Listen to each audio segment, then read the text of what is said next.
밸류에이션의 복잡성과 가변성. 특정 투자안에 대한 모든 정보가 알려져 있다고 생각하는 것은 심각한 실수다. 질문이 답을 얻지 못한 채로 남는 것이 아니다. 올바른 질문들은 질문조차 되지 않았을지도 모른다.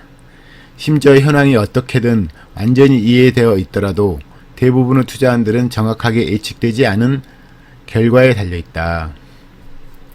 실질적으로 그 모든 정보를 알고 투자하는 건 아니니까요.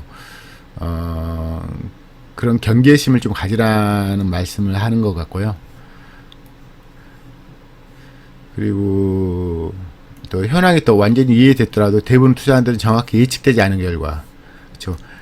알려졌다 하더라도 실제로 주가 방향은 예상치 않은 방향으로 가는 경우가 너무 많으니까 그걸 감안한 투자를 하라는 이제 제자는 말씀하고 있는 것 같습니다.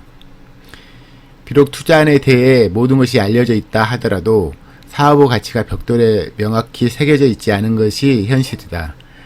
지구가 태양을 돌듯이 사업의 가치가 항상 일정하게 예측 가능하게 움직인다면 투자는 정말 단순한 일이 될 것이다. 그렇다면 가치가 명확하지 않은데 어떻게 할인해서 매수했다고 할 수 있는가? 진실은 그것이 불가능하다는 것이다. 그러니까 저희가 이제 투자하려는 기업에 대해서 정확히 안다해도 이게 명확하지 않아요. 이게 인간의 그 활동이라는 이런 게 그러잖아요. 실질적으로 100% 명확성을 갖고 있지는 않거든요. 그래서 사업의 가치가 항상 일정하게 예측 가능하게 움직인다면 투자는 정말 단순히 될 것이죠. 그쵸? 실적이 좋다고 주가 바로 올라가고 그러지 않거든요. 그리고 이제 그 기본적으로 재무제표를 100%는 신뢰를 못하죠. 왜냐면 오늘 의도가 숨겨진 경우도 많고 그러니까 그걸 감안하시면 좋겠고요. 그래서 이제 원래 이제 가치 투자라는 게 가치를 어느 정도 확장한 다음에 그 가치 대비 저렴할 때 매수하는 건데, 이제 여긴 그런 거죠. 가치가 명확하지 않은데 어떻게 할인해서 매수할 수 있는가? 그러니까 진실은 그게 불가능. 그러니까 가치를 명확하게 설정을 못해요. 그렇지만 안 하는 것보다 어차피 투자할 거니까 안 하는 것보다 훨씬 낫고, 이제 많이 하다 보면 어느 정도 이게 이제 경험을 계속 하잖아요. 이 정도 가치 있다고 평가한 다음에 그걸 투자할 거 아니에요. 그 가치 비해서 싸니까. 그러다 보니까 그래서 이제 분산 투자가 필요한 거고, 여러 종목 사는 가치가 있는 거죠. 그래서 그렇지만 어차피 주식 투자라는 것은 기업 가치가 상승하면 주가도 올라간다. 그 전제 하에 자본주의에서는 그게 큰 의미 있으니까 그걸 이해하면서 받아들이면서 투자하라는 그런 의미고요. 그래서 이제 저자들은 되게 이제 투자자들의 겸손함이랄까, 그 예측이 안 되는 경우도 많으니까 그걸 감안한 투자를 하라고, 겸손한 투자를 하라는 의미로 받아들이면 될 것 같습니다. 그리고 여기 나왔듯이 사업의 가치가 항상 일정하게 예측 가능하게 움직인다면 투자는 정말 단순한 일이 될 것이다. 저 개인적으로는 사업의 가치가 좀 예측 가능한 종목을 주로 매수를 하려고 하거든요. 버핏도 그렇고. 왜냐면 이제 투자하는 사람도 사람이잖아요.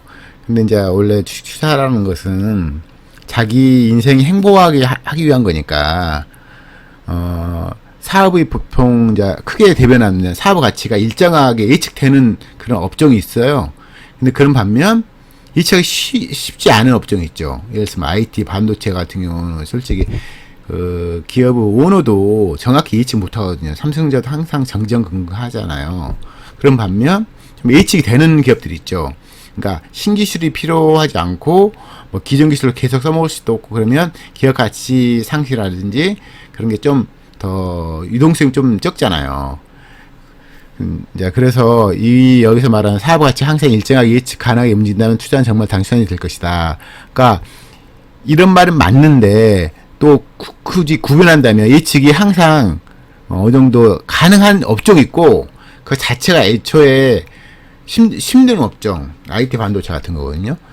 특히 그러니까요. 그런 업종이 구분이 된다는 것은 좀 아셨으면 좋겠고요. 제 개인적으로 이제 편한 투자 생활을 위해서 예측 안 되는 업종은 뭐 어느 순간부터 지금 투자 안 하려고 하거든요. 그 이제 뭐 제가 뭐 엄청 오래된 경험을 갖고 있지는 않지만 그게 약간 전전 근거가 되더라고요. 너무 유동성이 강하고 기업 가치 변동폭이 크고 앞자기 매출도 예측 안 했었는데 이렇게 예측하기 쉽지 않은데 갑자기 뭐 매출이 50% 줄다는데 이런 업종인들이 있거든요. 그게 이제 IT 반도체가 특히 그렇고 물론 모든 IT 반도체가 그러진 않죠. 일정하게 이제 뭐 공급하는 그런 일정이 짜인 업체는 안 그럴 수도 있겠지만 대략적으로 큰 그런 IT 반도체가 특히 반도체 같은 경우에도 예측이 안 돼요. 여기 말하는 가치라는 것은 여러 가지 있을 수 있겠죠. 뭐 자산 가치야 잘 안 변하겠죠. 이제 적자가 아니면 계속 쌓이니까. 그렇지만 매출 같은 거는 이제 뭐 유동성이 강할 수 있잖아요. IT 반도체가 특히. 그리고 이제 주가라는 게 결국 어떻게 보면 매출에 크게 좌우되거든요. 이제 주식판을 아는 사람은 매출이 막 급락한다. 그러면 영업이익이 급락할 게 예측되니까. 그래서 애초에 어차피 저희들은 실전 투자하는 거니까 이 사업 가치가 항상 일정 예측돼 가능하게 음리하면 정말 단순한 일이 될 것이다. 이런 말을 그래도 구분할 수 있다. 가치가 크게 안 변할 업종 있고 가치가 그 자체가 뭐 예측 안 되는 업종이 있으니까 그걸 구분해서 투자할 거고 저 개인적으로는 가치가 어느 정도 예측 가능한 업종을 사죠. 그런 이제 주가가 예측 안 되겠죠. 하지만 가치라는 것은 일정하게 예측되는 업종이 있으니까 그걸 구분해서 투자할 가치는 그럴 필요성은 꼭 있는 것 같습니다. 기업 가치의 변동성에 대한 다양한 설명들이 존재한다.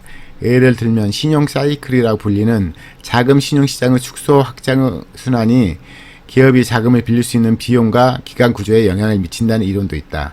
또한 이것이 매수자들이 지불하고자 하는 가격의 배수에 영향을 미친다. 간단히 말해서 매수자들은 레버리지가 없는 거래에 비해 낮은 이자율의 상환 청구권이 없는 자금 조달이 가능하다면 더 높은 멀티플을 지불할 것이다.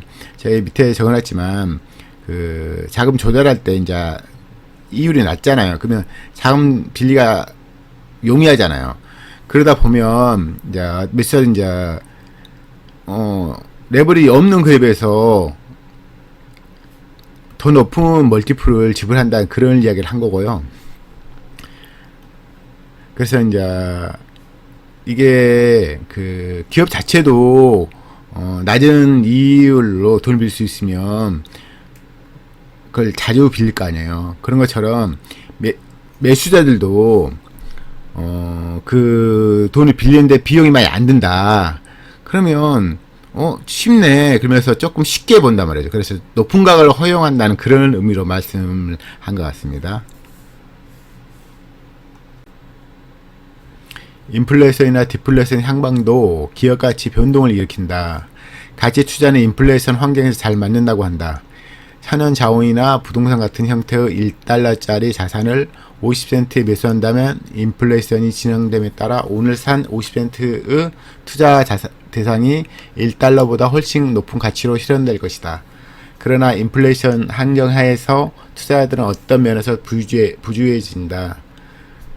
자산의 가치가 상승하는 한 투자자 기준은 완화되어 1달러의 자산을 50센트가 아닌 70센트나 80센트 심지어 1.1달러에 사는 것조차도 매력적으로 보이게 만든다. 그러나 인플레이션이 대부분의 투자자들이 기대하는 것으로 여겨지며 증권 가격을 올리게 되면 이러한 해이함은 값비싼 대가를 치르게 된다.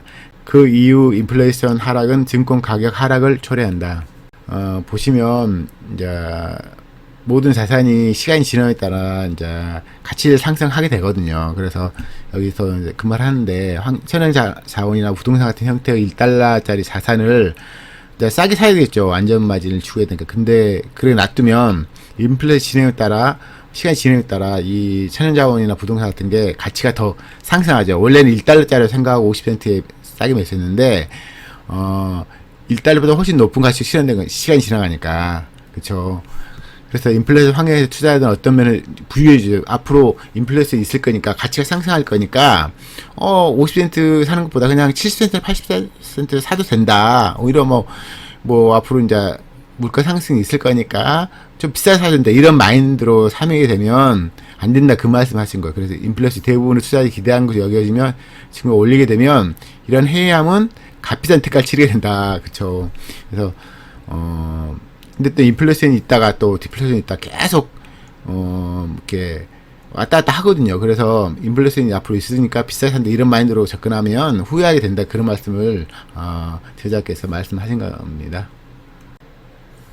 디플레이션 환경에서는 자산은 가치가 하락하는 경향이 있다. 1달러짜리 자산을 50센트에 사는 것도 자산 가치의 하락 시에는 박앤세일이 아닐 수 있다. 역사적으로 투자자들은 주요한 숨겨진 자산을 가진 기업들에게서 매력적인 투자 기회를 찾고자 했다. 이를테면 과잉 적립된 연금펀드, 시장 가치 이하로 대제표에 기록된 부동산 매각 시에 큰 차익을 가져다 줄 수 있는 수익성 높은 자회사 등이 그것이다. 그러나 기업과 자산의 가치가 광범위하게 하락하는 한가운데서 숨겨진 자산은 가치가 하락하고 때로는 숨겨진 부채로 돌변할 수도 있다.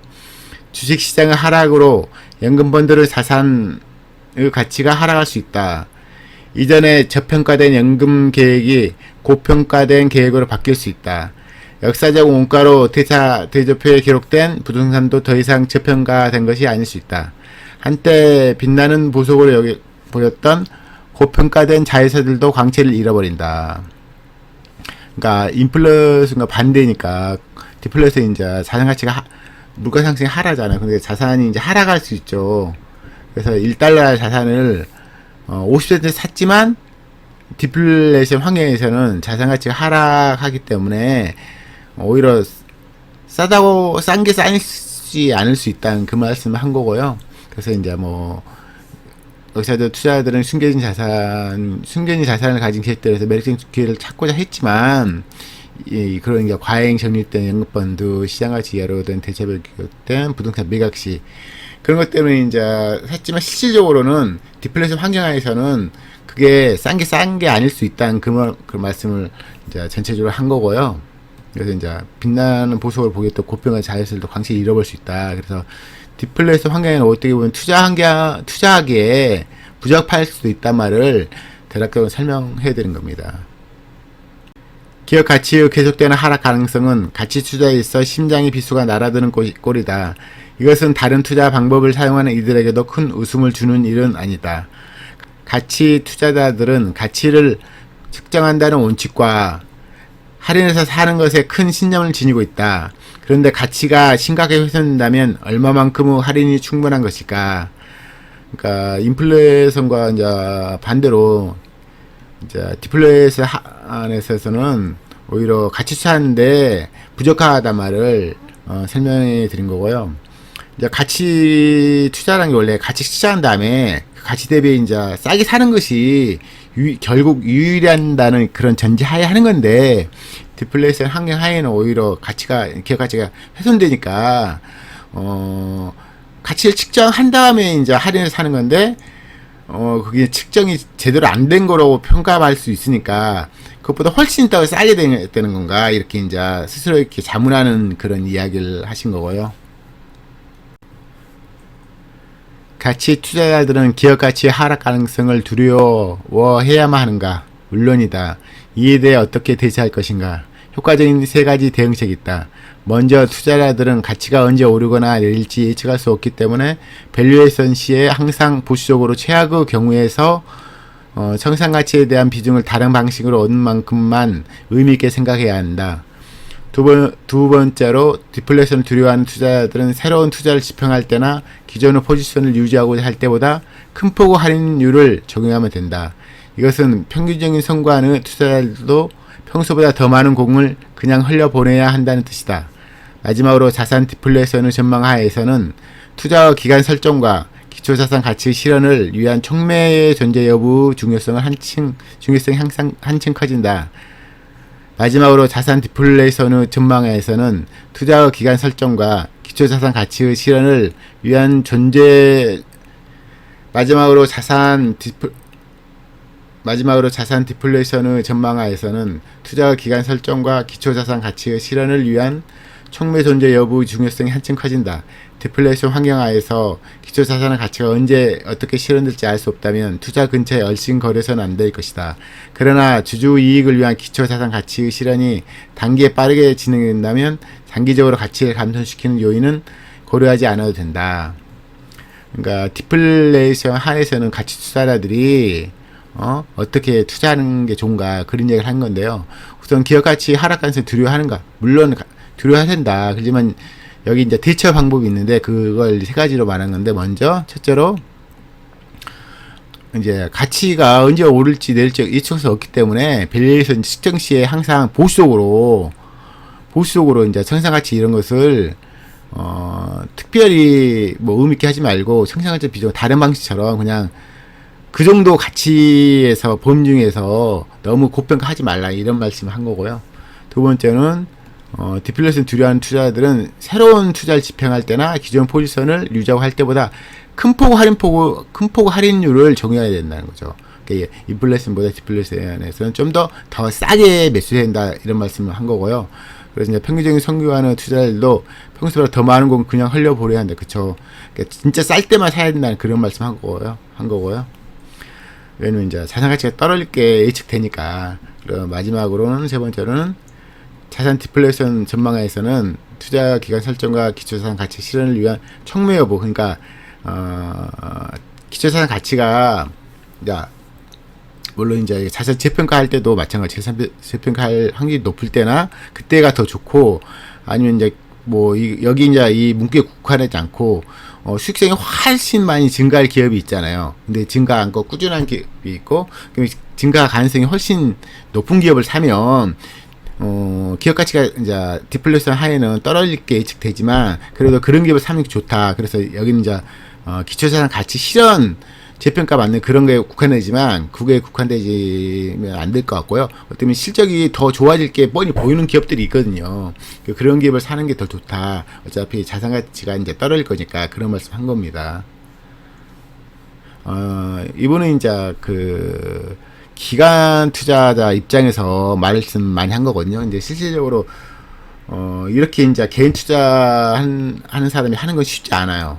그래서 이 내용이 책이 좋고 그러지만 개인 투자 이렇게까지 깊게 할 수 있나 쉽지 않은 부분입니다. 저도 이렇게까지 저도 십몇 년 됐지만 이렇게까지 깊게 생각하지는 않은 것 같아요. 그렇지만 알고 있으면 좋죠. 아니면 이걸 한 장을 뽑아 놓고 디플레이션 하에 이제 투자할 때는 이걸 감안하면 좋을 것 같습니다. 아무튼 좋은 말씀입니다.